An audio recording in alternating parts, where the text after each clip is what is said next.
Pasensya na po, medyo natagalan no yung pagbablog natin. Kasi po napagod si Dr. Remy. Pasensya na po. So ang ating vlog na ito, maiksi lang po, sasagutin natin ang most common question.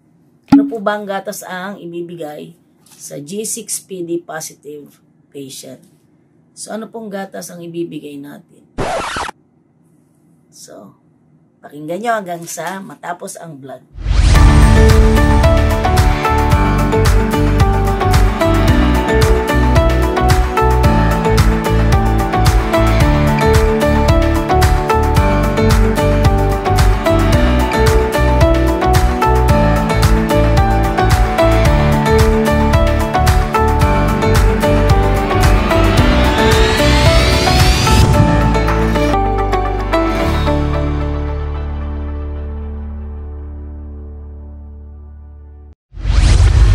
Dear Dr. Remy, ang anak ko po ay G6PD positive.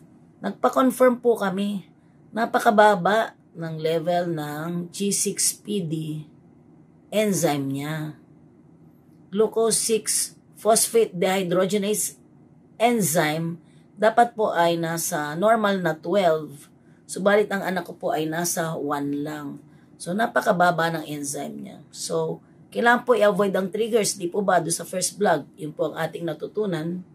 So, ang tanong, ano po ang gatas ang pwede sa kanya? So, talagang ang breastfeeding ang number 1 na reseta ni doktor para sa mga patients na G6PD, but the mother has to avoid yung tinatawag na dietary restrictions, mga bawal na kainin, kagaya ng tofu, soya, munggo, legumes, ganun po. So, breastfeeding is the best for G6PD patients. At ano po bang milk formula ang wala pong soya?